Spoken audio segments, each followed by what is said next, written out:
series. Australia taking on Japan, and Australia have never lost to the Japanese in the series. Convincing winners in their last hit out against one another, and here's how both sides line up. For Australia, Killingworth makes a start alongside Pat McCutcheon, and out wide they'll be looking for the likes of Alavau to do the damage. And as for Japan, well, they're well led by Kuwazuru, who'll actually start from the bench. Lemeki also started from the bench, so the coach looking to try and bring those guys on for an impact. But Sakai and Hano have been the playmakers and finishers for this Japanese team over the last 2 weeks. Here they come, Australia and Japan under the roof here at the National Stadium in Singapore. Crowd really starting to build here. On day one, just the most magnificent stadium. And we have seen some incredible matches already here on day one. A number of upsets, number of near upsets as well. I'm Sean Maloney, joined in commentary by ex-Tongan international Willie Losse, and work to do for the Aussies here, who were below their best in their opener. Yeah, beaten by Argentina by 12 points to 7, and Japan had a good win against Wales, so it all comes down to the mathematics. And South African referee Ben Klaus officiates. I like the look of this Japanese team. They've become a core team after winning that tournament, the qualifying tournament in Hong Kong last week, and they're confident. Sean, I can honestly tell you that they're not afraid of the bigger teams now after having a year on the scene and playing in 4 tournaments this year. Yes, so they should be. They play some scintillating sevens rugby, this Japanese side. James Stannard sends it high and a little too long. That is out on the fly, so we'll go back, and possession will be with the Japanese on halfway via a free kick. Hano and Sakai, they're 2 playmakers. Hikosaka. Hano is the finisher in 10, and here is Goya, one of the younger players in this Japanese side. Look for Soejima to get involved as well. Okay. Japan with first touch in attack, and first it goes to Tingiri. Return finds Fukuoka.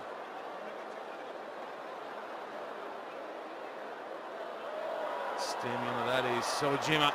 Terrific ball back inside, and unfortunately Japan just knocked on in the contact area. I know there's a number of changes in this Australian team, but a quality side, and they really need to get the ball into the hands of guys like Foley and Stannard, don't they? They do. They certainly do. And Alan Alavau as well. Coach Annie Friend really turning over the troops here in Singapore, adding depth to his squad in the run-in towards the closing stages of the series. And then, of course, Rio, the Olympics. Sevens making its return. Kingston, good leg drive from Kingston takes the side now away up to the 10-metre line, their side of halfway. Kingston again. Stannard takes it for a spin in behind. He's the captain kicking for himself. Stannard, not known for his pace, but he's got the skills to take it 5 from the line. Picking and going. Australia, numbers loaded to the right, and across they'll come to Pat McCutcheon. He rounds out the terrific work of his captain, James Stannard. Yeah, it all started from the man they called Chucky, and he just looked up, good heads-up play because there was no sweeper in behind. Tingeri did well to get back, but then it was just a matter of just being patient here, Australia. They had numbers on the outside. Stannard gets involved again, a lovely pass. That is quality passing from the Australians to send McCutcheon over for the first.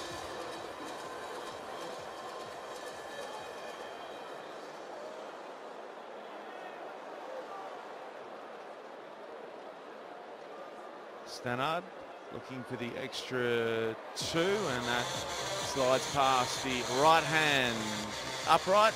So the score stays Australia 5, Japan yet to score.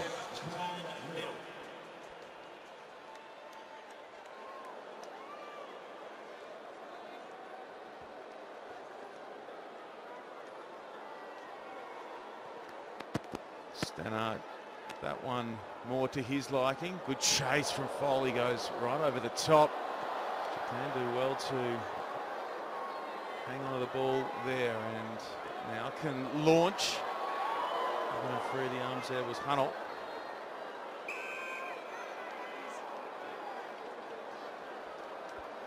Big improvement that I've seen in this Japanese side is their body positions at the breakdown.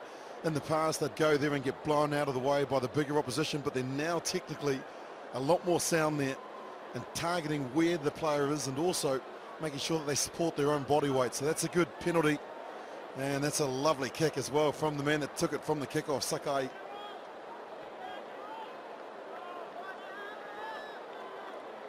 He's a go-to, isn't he, Willie Lossay? See what he can create here. Australia looking to hustle and hassle Japan out of the line up, but they're up to it, and they're going to open up the Aussie defence. Wonderful work from Goya. Goes through, levels it up. Well, I saw them practice that when they were warming up, where they got Soejima at a double balk. Not so much double balk, but he fakes it the first, fakes it the second. That's a beautiful take, and then he just got on the outside. Too much pace. Far Lava'au had actually compensated by going outside, thinking the ball was going to get past, and Goya, just as quick as you like, levels the scores, kick to take them ahead. The conversion is good. Japan 7, Australia 5.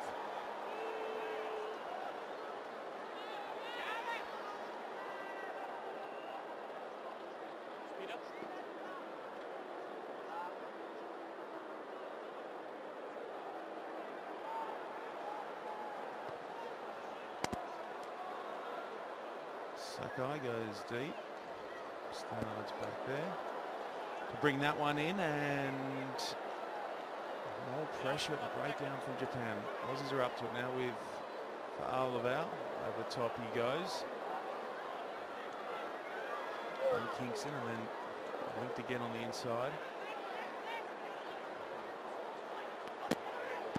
Great transference, and now getting a chance to go through the gears. He's going to have too much pace. He was strong in tight, and then when in the backfield, he went like a rocket. Foley. Try number 56 for young Con Foley. I like what they did here is that they asked questions of Japan, firstly out on the fringes, and then they went through the middle. And look at this, it's quality, because he gets the ball. There's still a lot to do.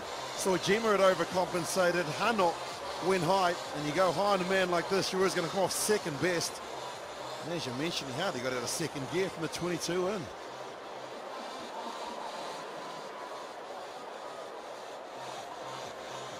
Australia reclaim the lead. They're up by 5.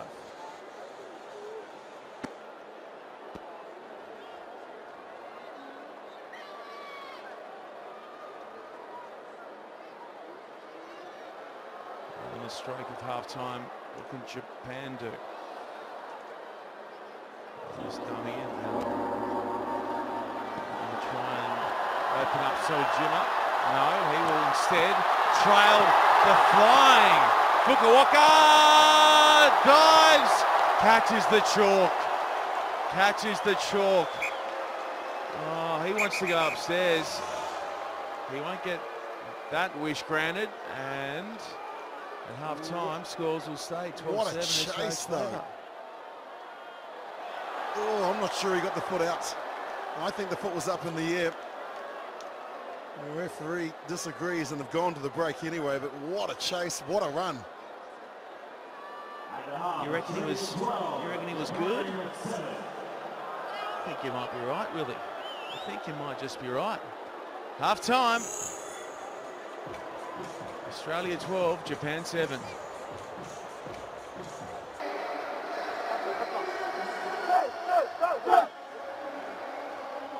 If you like that, if you like that video, just go to the website and vote. As expected, we've got ourselves a tight one here between Australia and Japan in Pool D play.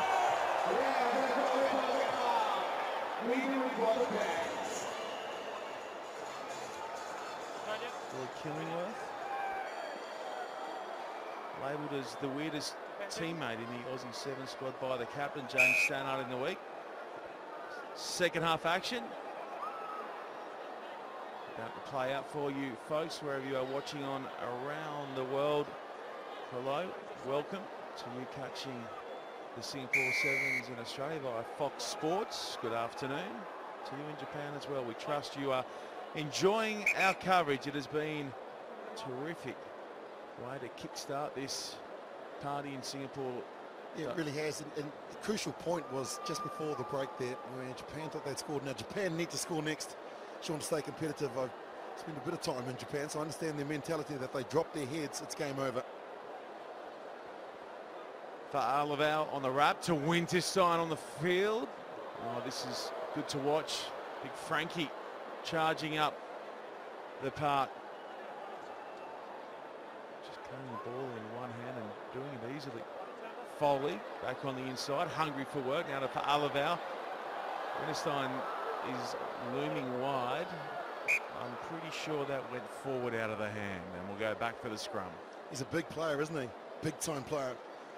Is Frank Winterstein, second tournament, played for Wakefield Trinity and the Bradford Bulls in the England 2 seasons with Kintetsu as well in Japan, so he understands the Japanese culture, having spent a bit of time there. He represented Samoa at Rugby League. It in 2013 and finds himself in the Aussie 7 squad after being coached by Andy Friend at that Japanese club, Willie.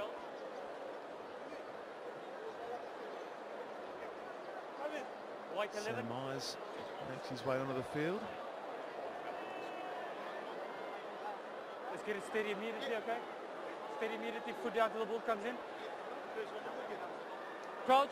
Just adding to that, if Japan do score, it's going to be a long 5 minutes for Australia. Once they get confident, it's a different side.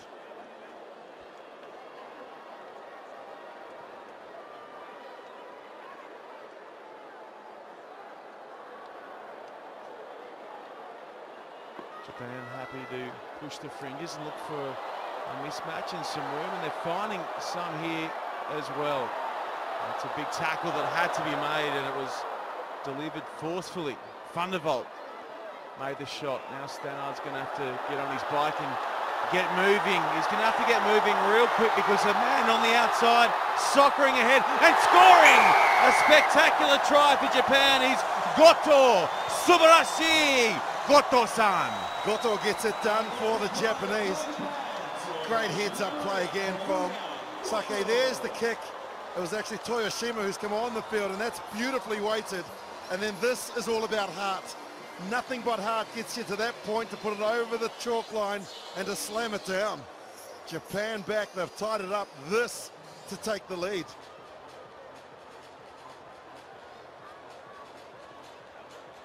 Kicks on its way, and it hits the upright.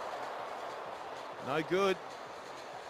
It is 12-12. They're all square.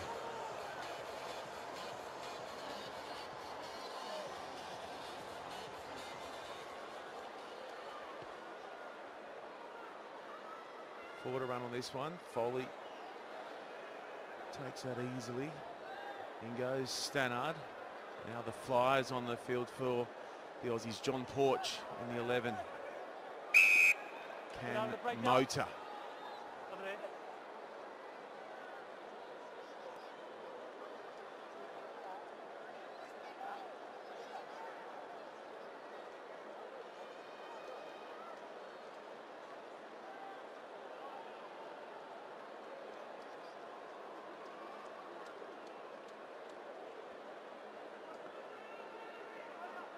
Holmes on the field. Josh Holmes. Josh Holmes has Myers tucked back inside, but the pass goes across his face. Just not clicking for Holmes at the moment with ball in hand. Excellent stutter step from Folin. He's freed up Frankie Winterstein. Has brought down 20 from home. Holmes again.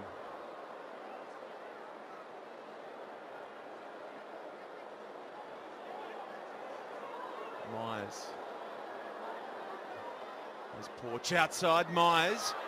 Myers blows through the defence. He's power. Is Myers, and he has put his side back in front. How many times have we seen that from Australia? They dig deep at the right times. First it was Holmes who made the initial break, getting past the tackle of Kuazuru, and the 30-year-old who actually comes from Kyushu, where they had those earthquakes overnight, misses the first, and then he missed there. Maybe those 30-year-old arms and lungs and legs not up to it, but Myers taking full advantage of that. And Australia strike 2 out from the finish. Conversion attempt ladders into the upright, so still hope for Japan here. Plenty of time left to perhaps shock the Aussies.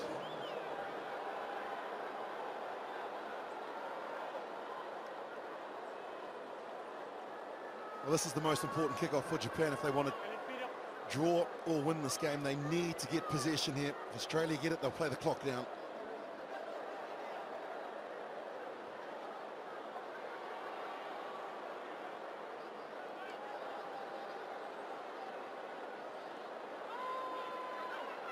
Okay, what can they create, Japan? And back against the grain there is Kuazuru, the captain. It's a bit scrappy for the moment.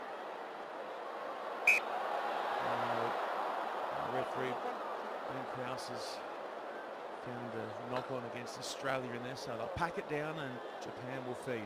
And Kuazuru again there, he really just needs to just calm down and show some leadership. Missed a couple of tackles which led to the try, and then on that occasion he took the ball into contact and just lost it. And I know it's their second game here on day one, humid conditions, but you've got to concentrate in the game of sevens if you want to win. It's a touch sticky, isn't it? That would be the best way to describe it. Rather humid.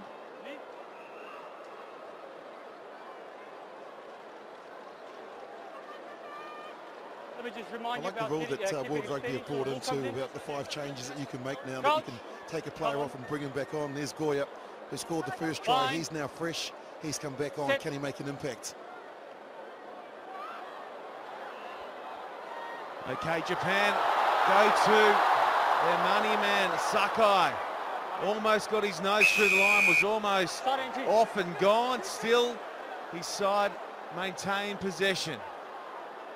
They've got to tap and go from here. They're not strong enough in the line out to take it to a set piece, so keep the ball in hand, ask questions, and look for some mismatches. This is an absolute must-win for the Aussies if they're going to push into cup calculations here in Singapore. They've got to hang tough. The full-time hooter sounds around the National Stadium in Singapore. Can Japan land another upset here on day one? They have been plentiful. Big-name sides are being rocked left and right. So Jimmer, 20 out. Got it. Meki on the field, the number 1, so dangerous. The kick in behind is going to run into the in goal, but no harm done. They're going to come back. They've still got the penalty. Still got plenty of time to do what they need to do here, Japan. Penalty advantage being played there. The kick okay, so Australia is still very much on the hook. Yeah, well, the kick was average, to be honest. It wasn't okay because it should have been out wider where there was a man that was free, but Japan get another chance. Step back. Hold the phone.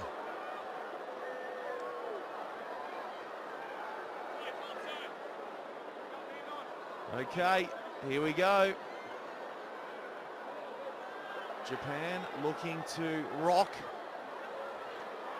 the Aussies. Well after the final hooter. Russ.